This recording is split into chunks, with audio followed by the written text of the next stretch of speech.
ಹಾಗಾದ್ರೆ ಈಗ ದ್ರುಪದ ರಾಜ ಮದ್ವೆಗೆ ಒಪ್ಕೊಳ್ತಾನಾ? ಪೂರ್ವದಲ್ಲಿರೋ ಆ ದೇವತೆಗಳೇ ಈ ಪಾಂಡವರು, ಹಾಗೆ ಸ್ವರ್ಗಲಕ್ಷ್ಮಿನೇ ದ್ರೌಪದಿ ಅಂತ ವ್ಯಾಸಮುನಿ ದ್ರುಪದ ರಾಜನಿಗೆ ಅರ್ಥ ಮಾಡಿಸ್ತಾನೆ.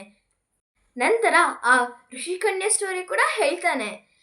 ಅವಳು ಸುಂದರವಾಗಿರೋದು, ತಪಸ್ಸು ಮಾಡಿದ್ದು, ಶಿವನಿಗೆ ಪತಿ ಬೇಕು ಅಂತ 5 ಸಾರಿ ಹೇಳಿದ್ದು, ಶಿವ ಆ ಕನ್ಯೆಗೆ ನಿನಗೆ 5 ಜನ ಗಂಡಂದಿರು ಬರ್ತಾರೆ ಅಂತ ವರ ಕೊಟ್ಟಿದ್ದು ಎಲ್ಲವಷ್ಟು ಹೇಳ್ತಾನೆ.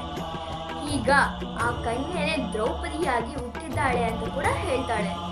ಇದು ಬ್ರಹ್ಮ, ವಿಷ್ಣು, ಮಹೇಶ್ವರನ ಆದೇಶ, ನೀನು ಅರ್ಥ ಮಾಡಿಕೊಂಡು ನಿನಗೆ ಇಷ್ಟ ಆದಂಗೆ ಮಾಡು ಅಂತ ಹೇಳ್ತಾನೆ. ಆಗ ದ್ರುಪದ ರಾಜ ನಮ್ಮ ಹಣೆ ಬಾರನ ಎದುರಿಸ್ಕೋಕ್ಕಾಗಲ್ಲ ಅಂತ ಹೇಳಿ ಮದ್ವೆಗೆ ಒಪ್ಕೊಳ್ತಾನೆ. ಮೊದಲು ದೊಡ್ಡವನಾದ ಧರ್ಮರಾಜನ ಜೊತೆಗೆ ಮದ್ವೆ ಮಾಡಲು ಸಿದ್ಧನಾಗ್ತಾನೆ.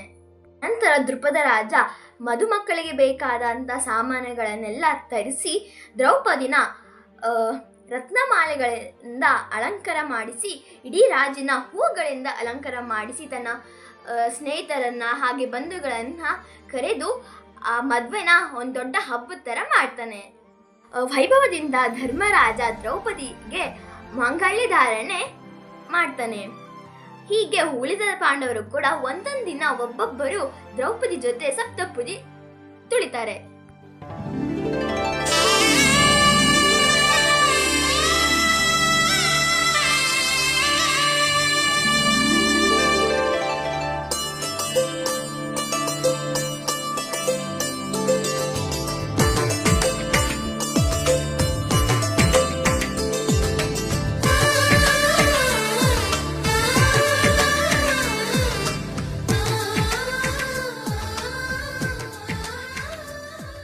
ಮಹಾರಥನಾದಂತಹ ದ್ರುಪದ ರಾಜ ಪಾಂಡವರಿಗೆ ವಿವಿಧ ವಸ್ತು ಸಾಮಗ್ರಿಗಳನ್ನು, ಸುವರ್ಣಮಾಲೆ ಇರುವಂತಹ 100 ರಥಗಳು, ಹಾಗೆ ಬಂಗಾರದಿಂದ ಅಲಂಕಾರ ಮಾಡಿದಂತಹ 100 ಆನೆಗಳನ್ನು ಮತ್ತೆ 100 ಸೇವಕರನ್ನ, ಹೀಗೆ ಎಷ್ಟೋ ಬಳೆ ಬಾಳುವಂತಹ ಕಾಣಿಕೆ ಪಾಂಡವರಿಗೆ ಕೊಡ್ತಾನೆ.